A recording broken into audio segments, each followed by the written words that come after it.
विश्व योग दिवसको पूर्व सन्ध्यामा संचार योग सिद्धान्त विषयक आजको यो प्रस्तुतिमा मलाई टिप्पणीकर्ताको भूमिकामा यो अवसर दिनुभएकोमा सर्वप्रथम आयोजकलाई धन्यवाद दिन्छु। अब यो संचार योगका सन्दर्भमा संचार र योग शब्दका विषयमा मैले धेरै टिप्पणी गर्नु पर्दैन र यो टिप्पणी चाहिँ मेरो मतलब आलोचनात्मक भन्दा पनि यसमा केही कुराहरू थपियो भने अझै राम्रो हुन्छ भन्ने सन्दर्भमा र विशेष गरी म तन्त्रको विद्यार्थी भएको हुँदा अद्वैत शैव दर्शन र तन्त्रको आधारमा केही नयाँ चिजहरू यसमा समावेश गर्न सकियो भने अझ राम्रो हुन सक्छ भन्ने सन्दर्भ मात्र राख्छु र यो उहाँको प्रस्तुति अत्यन्तै अब यो सुन्दर छ, महनीय छ, त्यसमा मेरो कुनै नकारात्मक टिप्पणी केही पनि रहने छैन। जस्तो योग भनेको चाहिँ अब कुरा आइसकेको छ, तैपनि अब टिप्पणीकर्ता भइसकेपछि केही बोल्नै पर्छ। जस्तो जीवात्मा परमात्मनौ ऐक्यम योगः, जीवात्मा र परमात्माको ऐक्य, त्यो एकता नै वास्तवमा योग हो। अब यो जुन योगको आध्यात्मिक अर्थ हो त्यसले चाहिँ सिधै मोक्षसँग जोडेको छ। यो कुरा यहाँ प्रस्तुताले पनि गरिसक्नु भएको छ। र अब संचार चाहिँ कसरी योग हो, मुख्य कुरा यही नै हो। संचारलाई कसरी योगका रूपमा व्याख्या गर्ने, कसरी संचार योग हुन सक्छ भन्ने सन्दर्भमा चाहिँ जस्तो संचारको लागि, संचार भनेको कम्युनिकेसन, त्यसको लागि शब्द प्रमाणको आधारमा उहाँले चाहिँ त्यो कुरा गर्नु भएको छ। वास्तवमा शब्द जुन शब्द हो त्यो शब्द नै शब्द ब्रह्म भनौँ न, शब्द ब्रह्म परब्रह्मका रूपमा, शब्द ब्रह्मले परब्रह्ममा चाहिँ लैजान्छ। शब्द ब्रह्मणि निष्णातः परम ब्रह्मादि गच्छति। त्यसैले जो शब्द ब्रह्ममा चाहिँ निष्णात हुन्छ त्यो परब्रह्ममा चाहिँ पुग्छ।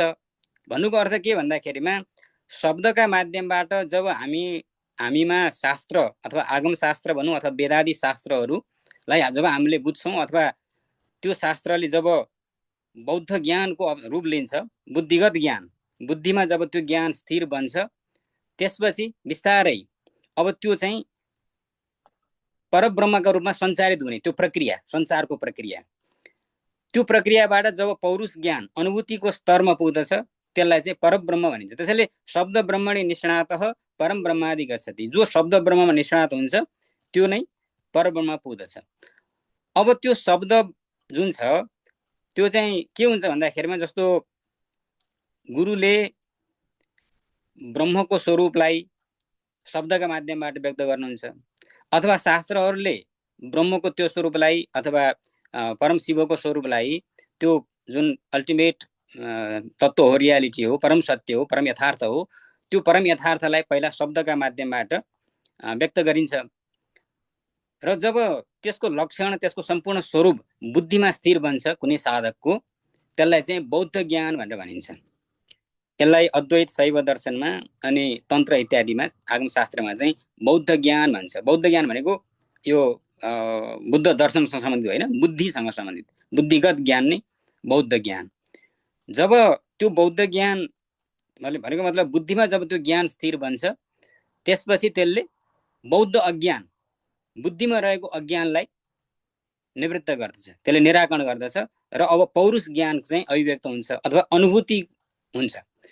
भनेको मतलब के भन्दा जस्तो शब्दबाट जब हामीले चाहिँ ब्रह्मको स्वरूपलाई बुझ्दछौँ, शब्दबाट मात्रै बुझेर हुँदैन, अनुभूति नभइकन पुरुषगत पौरुष ज्ञानको तहमा नपुगिकन त्यो ऐक्य सम्भव हुँदैन। जीवात्मा र परमात्माको ऐक्य सम्भव हुँदैन। त्यसैले शब्दबाट त जानियो तर अनुभूतिको स्तरमा वास्तव यो स्वयं ब्रह्म, म आफू स्वयं नै रहेछु, अहम ब्रह्मास्मि, म स्वयं ब्रह्म हुँ। जस्तो शास्त्र पढिसकेपछि वेदान्तका सूत्र पढेर अहम ब्रह्मास्मि अथवा तन्त्रशास्त्र अथवा शैवशास्त्र पढेर शिवोहम शिवोहम शिव केवलोहम भन्न त सकिन्छ, तर म स्वयं शिव हुँ भन्ने कुराको अनुभूति चाहिँ नभइकन, त्यो पौरुष ज्ञानको त्यो तहमा नपुगिकन त्यो वास्तविक ऐक्य सम्भव हुँदैन। आफूलाई चाहिँ म स्वयं ब्रह्म रहेछु, म स्वयं शिव रहेछु अथवा म स्वयं शक्ति रहेछु भन्ने कुराको बोध त्यो बोध हुँदैन। त्यसैले त्यसका लागि पहिलो तह के हो त भन्दाखेरिमा शब्द संचार। त्यसका लागि गुरुले दीक्षा प्रदान गर्नुहुन्छ। दीक्षा भनेकै के हो भन्दाखेरिमा दियते ज्ञान सद्भाव छियन्ते पशुवासना, ज्ञान प्रदान गर्ने यो है ब्रह्मको लक्षण यो हो, तिमी स्वयं ब्रह्म हौ भन्यो। अनि त्यसपछि आगम शास्त्रहरू अथवा वेदादि शास्त्रहरू पढ्यो, वेदान्त पढ्यो, उपनिषद पढ्यो, त्यसपछि ब्रह्मका लक्षणहरू थाहा पायो, तर अनुभूति भएको छैन, परम ब्रह्मको तहमा पुगेको छैन अथवा पौरुष ज्ञानको तहमा पुगेको छैन। अब त्यसका लागि चाहिँ जब साधना गर्दै गइन्छ, जब अभ्यास गर्दै गइन्छ, जब चिन्तन गर्दै गइन्छ, त्यसपछि त्यो बौद्ध बुद्धिगत ज्ञानले बौद्ध अज्ञान, बुद्धिमा रहेको जुन अज्ञान हो त्यो अज्ञानलाई निराकरण गर्छ अनि पौरुष ज्ञानको उदय हुन्छ र अनि अनुभूतिको स्तरमा जान्छ। भनेपछि यस प्रकारले त्यो जुन ज्ञानको सञ्चार हुने हो त्यो वास्तवमा त्यसरी ज्ञानको सञ्चारद्वारा त्यो जीवात्मालाई परमात्मासँग योग गर्ने भएको हुनाले, जोड्ने भएको हुनाले संसार चाहिँ योग, संसारले यस किसिमले योग भनिएको। त्यसैले योगका विविध स्वरूप हुन सक्छन्, कर्मयोग, भक्ति योग, ज्ञान योग मात्र होइन। जस्तो अर्जुन विषाद योग पनि छ। सुरुमै अर्जुन विषाद, अर्जुनमा जुन विषाद पैदा भएको छ त्यो योग किन बन्न सक्यो भन्दा यदि अर्जुनमा विषाद पैदा नभएको भए कृष्णले गीताको उपदेश दिनै पर्दैन थियो। त्यसैले अर्जुनमा उत्पन्न भएको जुन विषाद छ, ओहो मैले चाहिँ आफ्नै बन्धुहरूसँग कसरी युद्ध गर्ने, यो जुन एउटा विषाद पैदा भएको छ त्यो विषादले नै अर्जुनमा चाहिँ त्यो योग गराएको छ भनौँ, अथवा अर्जुनलाई त्यो ज्ञान प्राप्त भएको छ।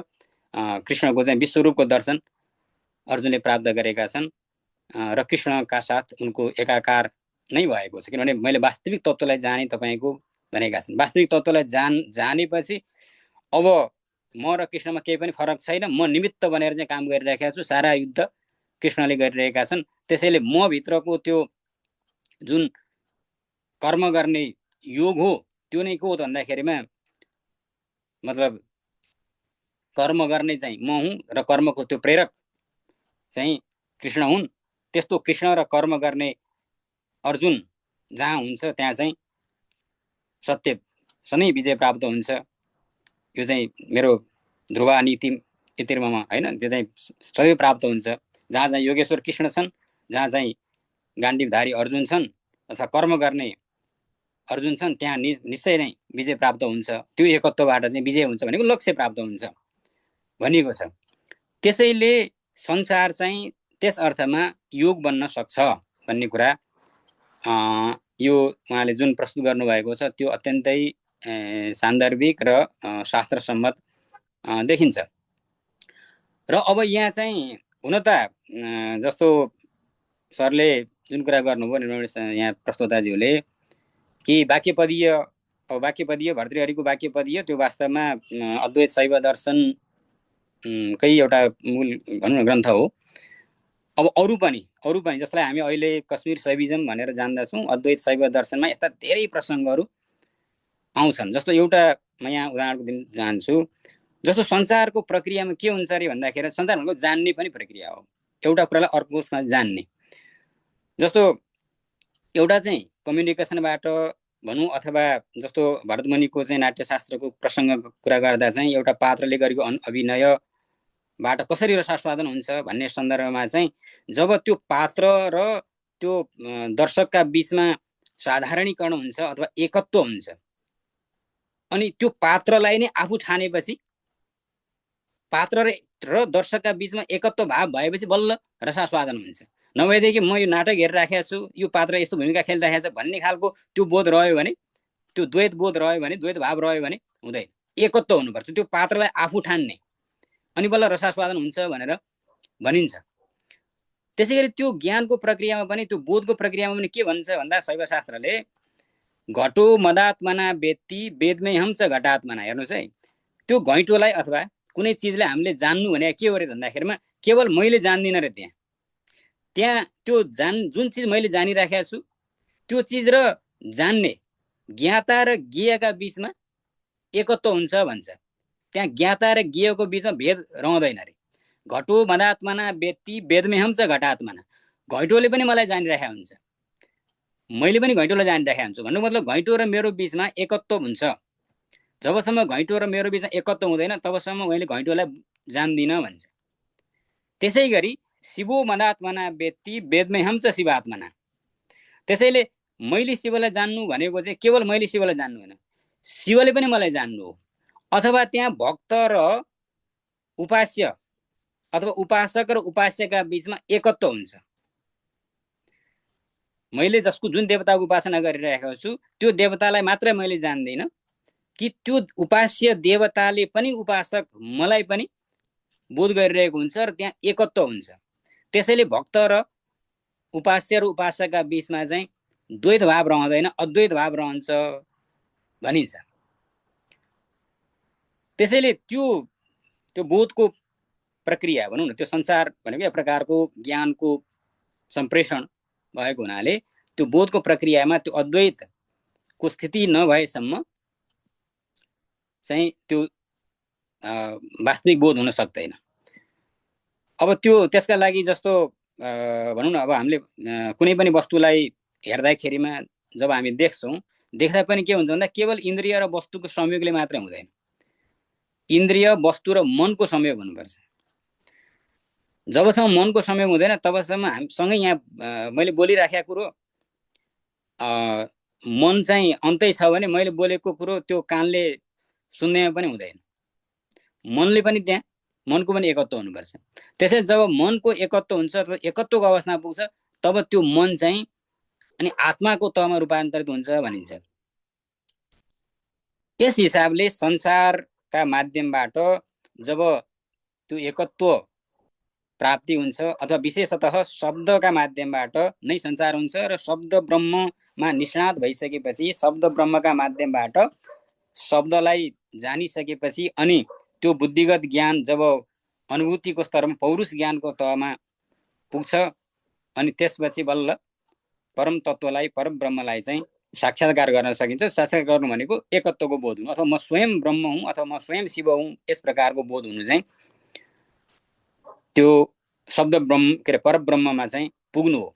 र यस प्रकारले जीवलाई शिवमा पुर्याउने त्यो भनौँ न त्यस किसिमले सञ्चार गर्ने भनौँ अथवा त्यो शब्दका माध्यमबाट नै परब्रह्मको तहमा त्यो अभ्यासबाट साधनाका तहबाट त्यसरी पुग्ने भएको हुनाले संसार चाहिँ योगका रूपमा चाहिँ संसारलाई परिभाषित गर्न सकिन्छ, व्याख्या गर्न सकिन्छ भनेर जुन कुरा उहाँले यहाँ ल्याउनु भएको छ र एउटा सिद्धान्तको रूपमा स्थापित पनि भइसकेको छ।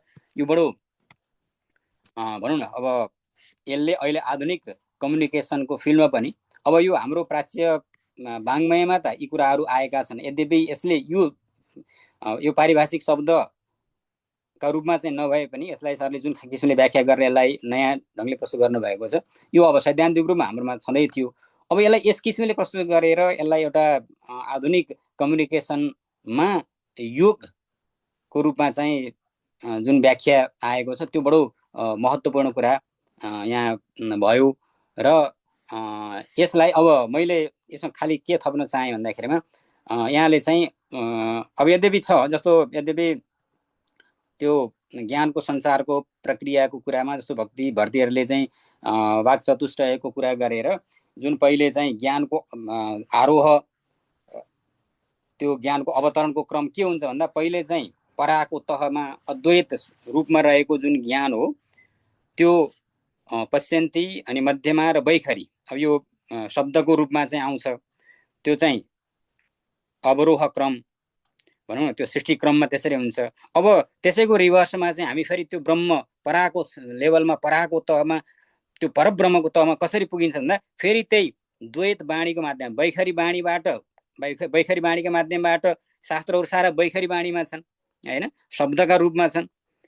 त्यो शब्दको रूपमा रहेको जुन ज्ञान हो, ज्ञान राशि हो, त्यो ज्ञान राशिलाई पहिला बुद्धिमा स्थिर गरिसकेपछि अनि त्यसलाई चिन्तनका माध्यमबाट पहिले चाहिँ त्यो आणव तहमा हुन्छ, त्यसपछि शाक्त भनेको चाहिँ चिन्तनको तहमा हुन्छ, अनि साम्भव तहमा गइसकेपछि एकत्वको अवस्थामा जब पुग्छ अनि फेरि त्यो पराको तहमा पुग्छ र त्यो सम्पूर्ण त्यो शब्द ज्ञान अथवा भनौँ बैखरी तहमा रहेको ज्ञान फेरि त्यो आरोह क्रममा चाहिँ फेरि मध्यमा गएर समाहित हुन्छ, मध्यमाको तहमा रहेको ज्ञान फेरि पश्चिन्तीमा गएर समाहित हुन्छ, अनि त्यो सम्पूर्ण चाहिँ फेरि पराको तहमा गएर एकत्वमा पुग्छ र यस प्रकारले अनि शिवत्व अथवा परब्रह्मको चाहिँ बोध हुन्छ अथवा स्वयं साधक चाहिँ शिवको तहमा पुग्छ अथवा स्वयं उसले आफूलाई शिवको रूपमा बोध गर्छ। यस किसिमले सञ्चार हुने हुनाले यो अध्यात्मको क्षेत्रमा पनि यो भनौँ यस किसिमको ज्ञानको सञ्चार हुने हुनाले यसलाई चाहिँ सञ्चार योगका रूपमा परिभाषित गर्न सकिन्छ र यसलाई जुन हिसाबले निरमणि अधिकारीज्यूले यसलाई एउटा सैद्धान्तिक रूप दिएर प्रस्तुत गर्नुभएको छ त्यो वास्तवमा हामी सबैको लागि एउटा गौरवको विषय हो। किन भन्दाखेरिमा अब भनौँ न हाम्रो पौरस्त्य ज्ञान परम्परामा रहेका यी विषयहरू कुनै पनि यस्ता विषय छैनन् जुन चाहिँ हाम्रो ज्ञान परम्परामा नभएको होस् अथवा आधुनिक खोजमा पनि आधुनिक अनुसन्धान पनि संस्कृत वाङ्मयमा अथवा पौरस्त्य वाङ्मयमा नपुगिकन त्यसलाई नछोइकन अहिलेको त्यो अध्ययन अनुसन्धान वास्तवमा पुरा हुन सक्दैन। तर त्यो चिजलाई हाम्रोमा छ भन्ने कुरालाई त्यसलाई कसरी एउटा सैद्धान्तिकरण गरेर चाहिँ बाहिर प्रस्तुत गर्ने त्यो चाहिँ महत्त्वपूर्ण कुरा हो र त्यो सरले गर्नुभएको छ। त्यो हामी सबैको लागि गौरवको विषय हो र यसलाई हामीले गौरवबोधका साथ लिनुपर्छ र यसलाई कसरी अगाडि बढाउने भन्ने त्यो दायित्व पनि हाम्रो हो। त्यसैले अब मैले अन्त्यमा के मात्रै भन्न चाहेँ भन्दाखेरिमा सञ्चार योगको सिद्धान्तका कुरा गर्दाखेरिमा अब सरले विशेष गरी जस्तो भरतमुनिको नाट्यशास्त्रको कुरा त्यसपछि वाक्यपदीको कुरा र उपनिषदका कुराहरू त ल्याउनु भएको छ।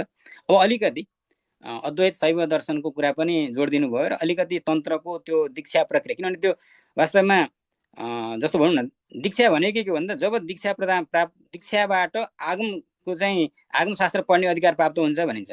आगम भनेको शब्द हैन, शब्द प्रमाण आगम प्रमाण पनि भनिन्छ, आप्त प्रमाण पनि भनिन्छ। त्यसैले त्यो दीक्षाका माध्यमबाट यो भनौँ न एउटा निश्चित प्रक्रिया हो। जब गुरुले दीक्षा दिइसकेपछि अनि उसले चाहिँ शब्दगत शब्द ब्रह्मको अध्ययन गर्ने जुन अवसर प्राप्त गर्दछ त्यो एउटा प्रक्रियालाई पनि यहाँले आफ्नो सिद्धान्तमा चाहिँ जोडिदिनु भयो भने यसले अझ पूर्णता प्राप्त गर्छ भन्ने मलाई लाग्छ। र आजको यो प्रस्तुति यो गजबको प्रस्तुतिमा मैले टिप्पणीकर्ताको भूमिका निर्वाह गर्न पाएँ त्यसका लागि आयोजकलाई फेरि धन्यवाद दिन्छु।